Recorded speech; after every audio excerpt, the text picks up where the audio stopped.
আজ তো বৃহস্পতিবার, বেশ ভোরভোরই ছাদে উঠে গেছিলাম আগে ফুল তুলতে, তাই জবা ফুলগুলো আর একটু বেলায় বেশ ফুটে যাবে। এখন একটু অল্প ফোটা আছে, পরে আরও ফুটে বড় বড় হয়ে যাবে। এখন ফুলগুলো সব রেখে দিয়ে আমি চলে গেলাম, দুজনে মিলে আমরা মর্নিং ওয়াক করতে। সকালে মর্নিং ওয়াক করে এসে স্নান সেরে ঢুকে গেছি ঠাকুর ঘরে পুজো করতে। ওই আবার লাউ নিয়ে এসছে, লাউয়ের জুস খাবে আর লাউয়ের তরকারি। ওই আমি তো বক বক করতে লাগলাম দেখে ওই নিজেই কাটতে বসলো যে আমিই করবো লাউ, আর ওই শাকের ডাঁটা নিয়ে এসেছে। আমি বলছি বৃহস্পতিবার এমনি পুজো দেরি হয়, আবার তুমি লাউ নিয়ে এসো, লাউটাও তো অনেক সময় লেগে যায়। ও বলছে আমি কেটে আমি রান্না বসিয়ে দেবো, তোমার লাউটা আজকে আমিই করে দিব। তো আমার বৃহস্পতিবারে দুই ঘরের পুজো দেওয়া হয়ে গেল। এদিকে ওর কিন্তু লাউ হয়ে গেছে, এই যে লাউটা আর একটু জল শুকলে ছোলা দিয়েছে লাউয়ে, ছোলা দিয়ে লাউ করবে। বেশ কিন্তু খেতে ভালোই লাগে। ও রান্না করলো খেতে খুব সুন্দর হয়।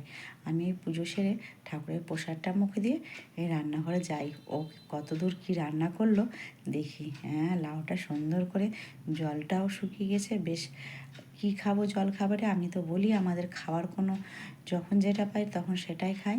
তো লাউ যখন হয়ে পড়লো, দেরিও হয়ে যাচ্ছে, তো লাউ দিয়ে দুজনেতে মুড়ি খাবো। লাউ মুড়ি জল খাবারে রেখেছি।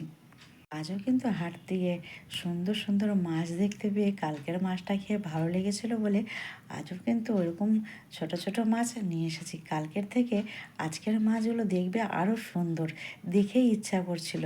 তো আবার সেই মাছ নিয়ে আসাতে আর কালকের মতনই চচ্চড়িটা করব আলু পটল বেগুন দিয়ে। দেখো আজকের মাছগুলো কিন্তু আরও সুন্দর, খুব সুন্দর ছিল সব মাছগুলো। আর জ্যান্ত মাছগুলো ধরছে নদী থেকে, আর এত সুন্দর না এই মাছগুলো, একটা স্বাদই আলাদা। কালকে খেয়ে ভালো লেগেছে দেখে আজও কিন্তু ছোট মাছ নিয়ে চলে এসেছি। এখন আর বড় মাছ কদিন বললাম খাবো না, এই যে দুদিন ছোট মাছ খেতে না খেতেই দেখবি ওই আবার নিয়ে চলে আসবে বড় মাছ। আর এই মাছ ভাজা কড়া কড়া করে ভেজে খেতে কিন্তু ভালো লাগে। আমি তো সম্পূর্ণ দেখাই না, আমি কিন্তু ভাজা করে আগে নিজে কয়েকটা কড়া ভাজা খাই। তো ও কিন্তু বাড়ির বাইরে গেছে, দেখবে কিছু না কিছু উঠিয়ে নিয়ে আসবে। আমি তো রান্না বসিয়ে দিচ্ছি, এদিকে চালটাও ধুয়ে দিয়ে দিলাম, ভাতের জলটাও ফুটে উঠেছে। কালকে সবুজ সবুজ লঙ্কা ছিল, আজকে সব লাল লাল লঙ্কা দিয়ে চচ্চড়িটা করব। ওই একই রকমভাবে কালকে যেরকমভাবে করেছিলাম সেমভাবেই চচ্চড়িটা করব। আজকেও নামানোর সময় ধনা পাতা দিয়ে দেবো। খুবই সুন্দর হয়েছিল কালকে চচ্চড়িটা খেতে, বেশ ভালো লেগেছিল। আর ওই যে শাকের ডাঁটার সঙ্গে যে পাতাগুলো ছিল, আমি আবার চচ্চড়িটা বসিয়ে দিয়ে পাশের গাছ থেকে সজনার পাতা নিয়ে আসলাম। সজনার পাতা আর ওই শাকের পাতা, দুই পাতা মিশিয়ে শাক করব। খেতে কিন্তু খুব সুন্দর হয়েছিল শাকটা। ডাঁটার শাকের পাতাগুলো অল্প ছিল, ওতে তো হতো না। ওই যে বললাম, ওই ঠিক দই মিষ্টি কলা আর কাঁচা মিঠে আম আবার নিয়ে এসছে। খুব সুন্দর লাগে এই কাঁচা মিঠে আমগুলো খেতে, একটুকু তো টক লাগে না, বেশ কাঁচাতেই মিষ্টি। আবারও নিয়ে এসছে কাঁচা মিঠে আম, দই মিষ্টি কলা। না, ও বাজারে গেলে একদিন মিষ্টি না খেলে ওর হয় না, আবার দই মিষ্টি উঠিয়ে নিয়ে এসেছে। এই যে চচ্চড়িটা আমার কিন্তু মাখা মাখা করে নামিয়ে নিলাম। আজকে আর ডাল করিনি, আজকে তরকারিটা একটু মাখা মাখাই রেখেছি। আর শাক করব, সজনার শাকটা তো খেতে বেশ সুন্দর লাগে। সজনার শাকের মধ্যে ওই শাকের ডাঁটার পাতাগুলোও দিয়ে দিয়েছিলাম, শাকটা কিন্তু খুব সুন্দর হয়েছিল। আমি তো সবসময় বলি আমরা কিন্তু একটু রসুন ফোড়নটা বেশি খাই, রসুন বেশ বেশি করে দিয়ে।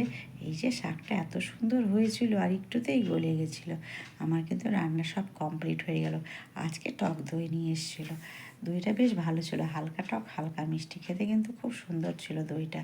আমার ভিডিওগুলো যদি তোমাদের ভালো লাগে, লাইক কমেন্ট ফলো করে আমার পাশে থাকবে।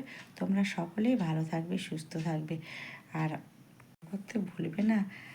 তোমরা সকলে আমার ভিডিও দেখে একটা সুন্দর করে কমেন্ট করে রেখে যাবে, আমি সেই কমেন্ট ধরে তোমার পরিবারে গিয়ে কমেন্ট করে আসবো। আর সবাই কিন্তু ভিডিও সম্পূর্ণ দেখে কমেন্ট করবে, ভিডিও ছাড়া মাত্র কিন্তু ওই একই কথা বলি, শুভ দুপুর করে তোমরা কিন্তু রেখে দাও।